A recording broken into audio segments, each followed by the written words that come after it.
Bonsoir Jean-Paul Bréguely. Bonsoir. Merci de venir ici à l'ICEP. Un plaisir. Une conférence. Je précise, vous êtes enseignant, vous êtes essayiste et également spécialiste du système éducatif français. Vous venez ce soir, dans les cadres des conférences de l'ICEP, parler un peu du bilan de la politique éducative de Jean-Michel Blanquer. La conférence est intitulée « Où va l'éducation nationale de Jean-Michel Blanquer ?» Alors j'ai une première question à vous poser. Vous évoquez deux projets de destruction de l'école républicaine, celui voulu par les utopistes de mai 68 et celui des néolibéraux. À l'image d'un Jean-Claude Michéa, que vous citez d'ailleurs à plusieurs reprises, voyez-vous une corrélation claire entre ces utopistes déconstructeurs et les patrons des grandes entreprises? Alors, si on veut être tout à fait cohérent, il faut repartir d'assez loin. Il faut expliquer à quoi servait l'école. En 1877, Troisième République, un garçon fort bien qui s'appelait Ferdinand Buisson était allé faire un tour en Prusse et en se demandant ce qui, dans le système de Bismarck, avait permis à l'armée prussienne de battre les Français en 1870. Et il était revenu en disant c'est l'école. Il a donc travaillé la main dans la main avec Jules Ferry. Jules Ferry était nul, hein, voilà. Il a fait comme tous les autres ministres, il a fait ce qu'on lui a dit de faire. Et ils ont fait l'école de la République avec deux objectifs qui étaient d'un côté créer une élite péri-bourgeoise, si je puis dire, qui allait se mettre en place pour assurer la République, ça c'était un premier point, et deuxièmement, donner les minima intellectuels qui allaient permettre à la nation de battre la Prusse au prochain round, ce qui d'ailleurs s'est vérifié. Voilà. Donc l'école a deux fonctions. D'un côté, elle est en interaction avec la société, avec les classes dominantes de la société. Sous la Troisième République, c'était une certaine bourgeoisie montante, vous savez, les hussards noirs de la République, etc. Et de notre côté, elle a une fonction, à proprement parler, politique. Actuellement, alors quand je dis actuellement, ça a commencé dans les années 60. Dans les années 60, on s'est demandé ce qu'on allait faire, c'est-à-dire est-ce qu'on allait continuer le système où on donnait à apprendre aux enfants des fables de La Fontaine, on leur faisait des dictées, ou on faisait dans une éducation sans concession en quelque sorte, ou bien est-ce que, ça a été la deuxième hypothèse, là on est en 1964, on allait leur enseigner ce qu'ils faisaient déjà, c'est-à-dire la langue qu'ils parlaient.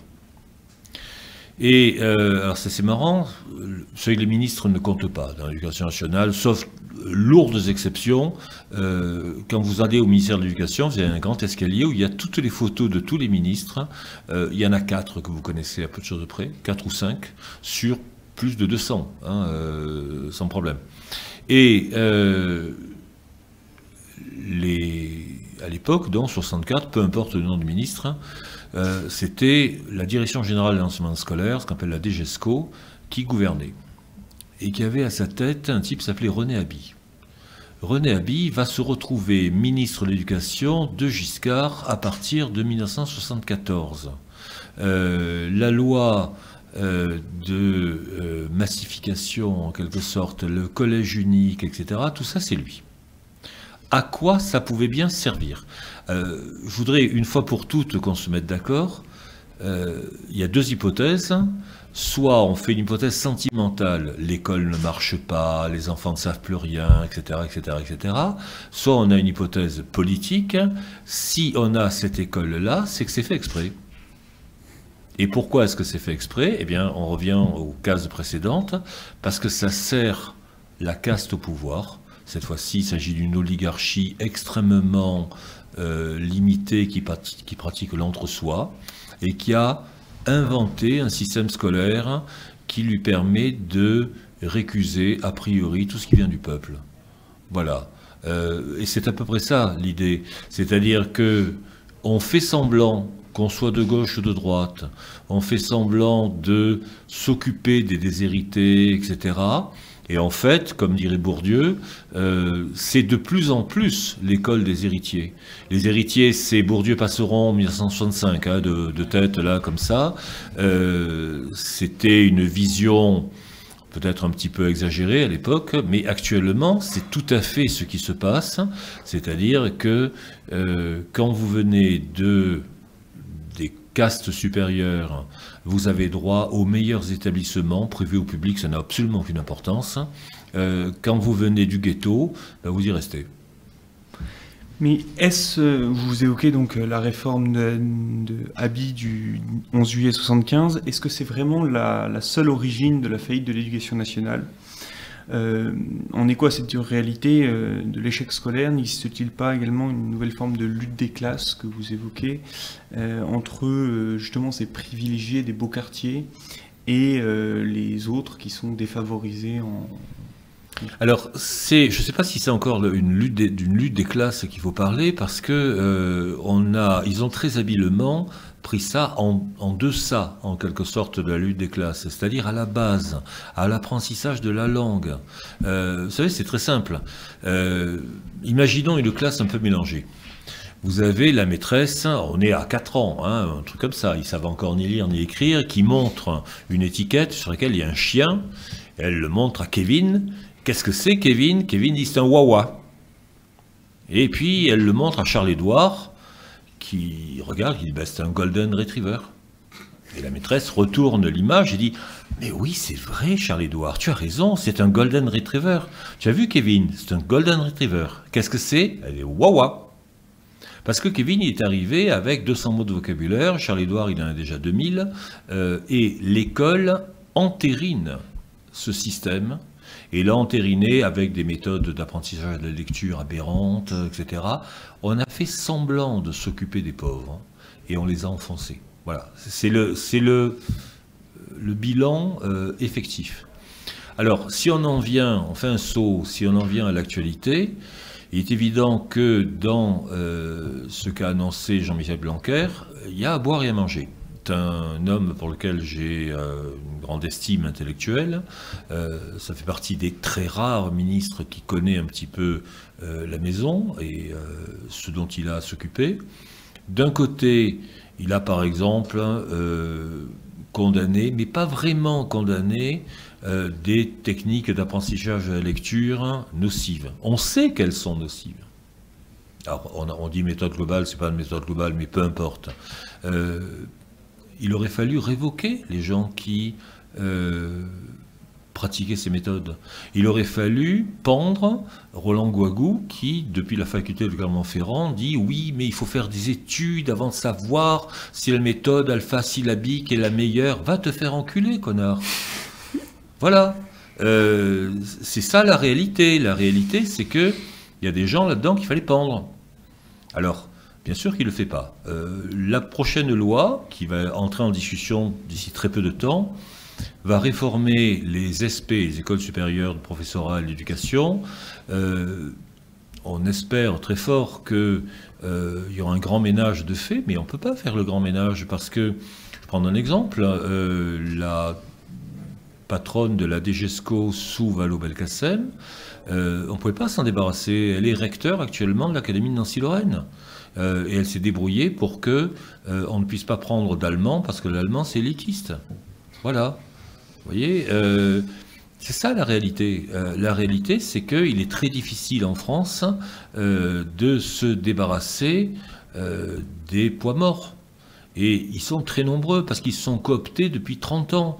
Depuis 30 ans, les facs, les instituts de formation, etc., sont noyautés par de grands nuisibles.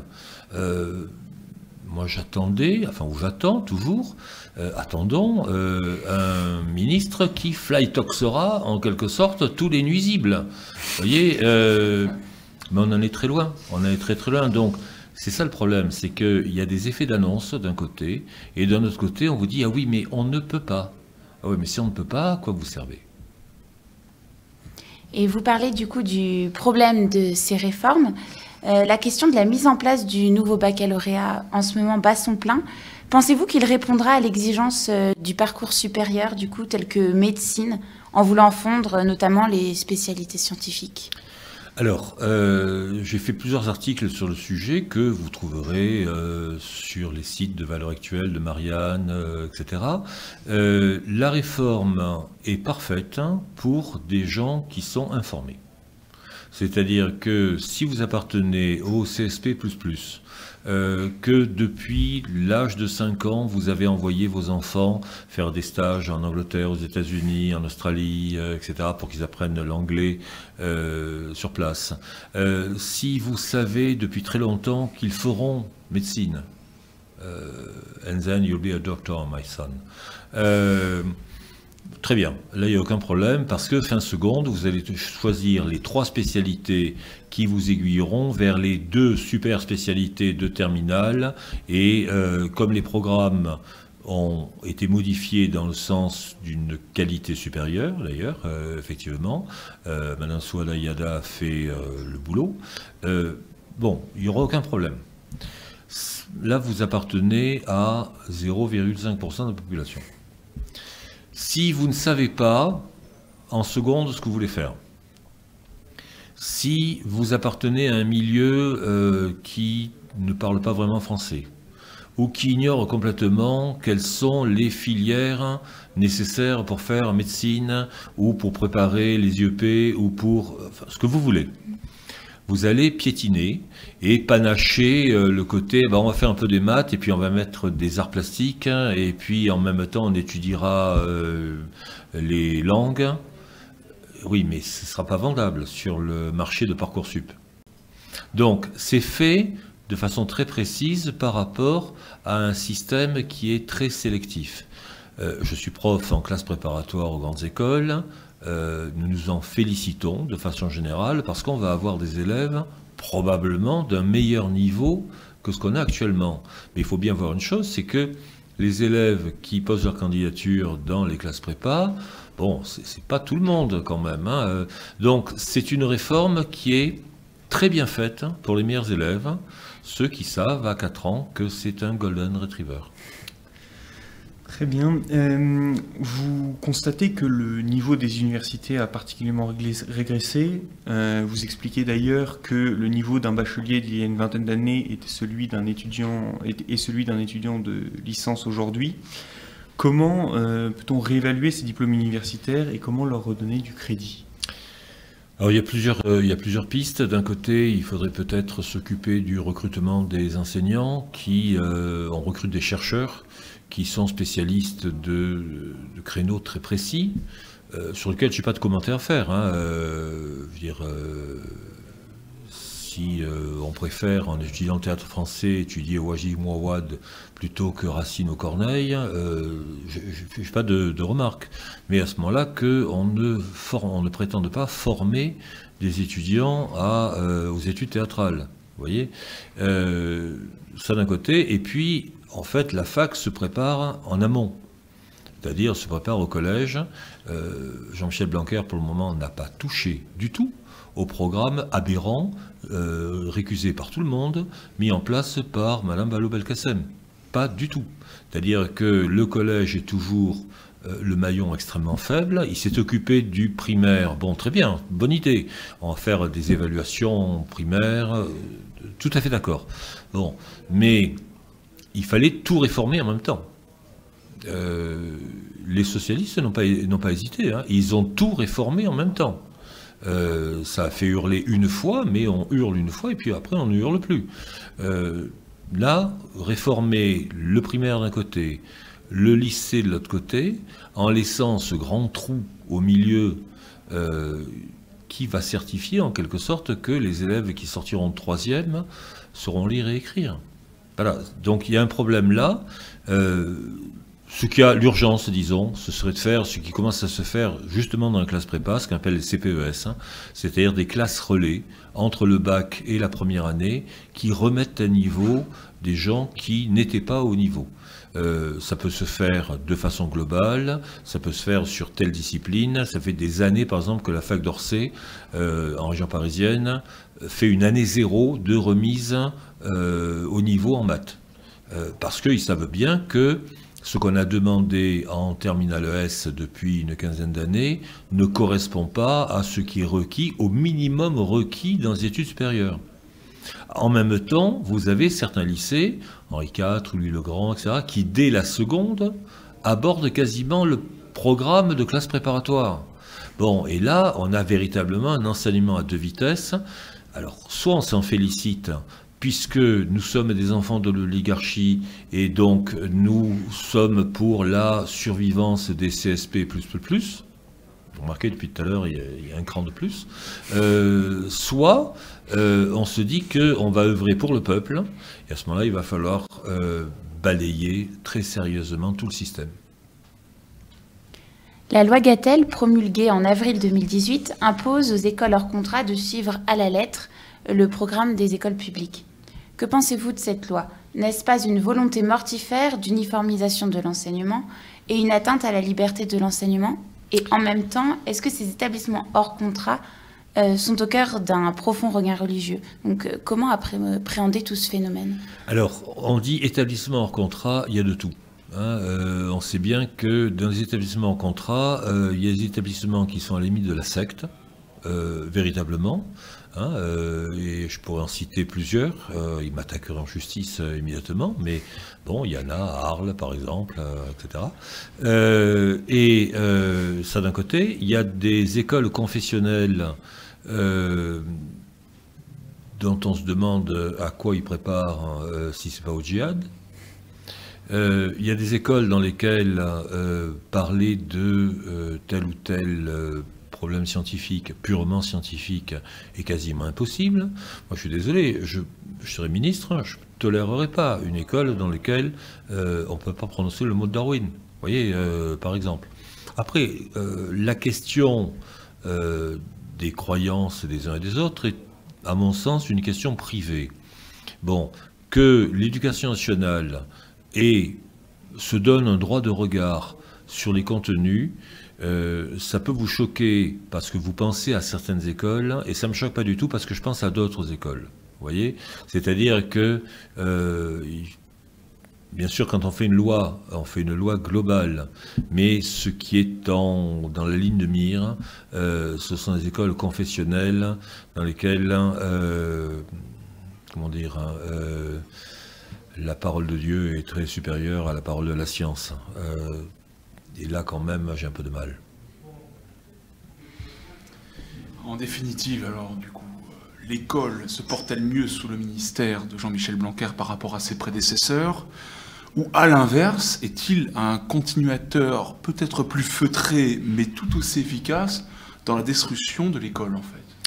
Alors, vous savez, c'est un peu frustrant d'être ministre de l'Éducation parce que vous lancez une réforme et cette réforme va avoir des effets au mieux 15 ans plus tard. C'est-à-dire vous ne serez plus là. Par exemple, il essaie de mettre en place, des méthodes d'apprentissage de la lecture qui feront leurs effets dans 10 ans. Dans 10 ans, on saura si, au niveau collège, les enfants savent lire et écrire, alors qu'actuellement, il y en a 20% à l'entrée en 6e qui ne savent ni l'un ni l'autre. Bon, ça c'est un premier point. Donc, je ressens la frustration, en quelque sorte. Il aimerait bien avoir des résultats tout de suite, mais c'est par excellence le ministère dans lequel on n'a pas de résultats tout de suite. D'un autre côté, je crois très franchement que il y a deux fers au feu chez Blanquer en même temps. Il y a quelque chose qui s'adresse au fond à tout le monde, justement le lire, l'écrire, une certaine culture de base, etc. Et j'ai un petit peu peur, vu les discours actuels, que cette culture de base soit très limitée quand même.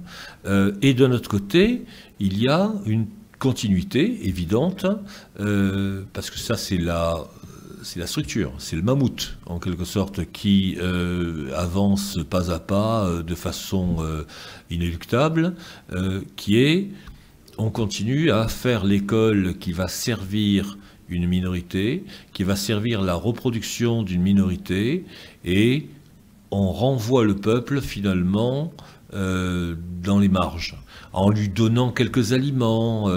Alors c'est très dangereux. C'est très très dangereux parce que à un certain moment, alors faut savoir, à certains moments, le peuple finit par s'apercevoir qu'on le prend pour un couillon, et il se venge. On entend bien. Merci Jean-Paul Brigelli pour toutes vos réponses. Merci à vous. Je rappelle que vous venez ce soir, dans le cadre des conférences de l'ICEP, évoquer donc la politique éducative de Jean-Michel Blanquer dans une conférence intitulée « Où va l'éducation nationale ?» de Jean-Michel Blanquer. Merci à vous. Merci.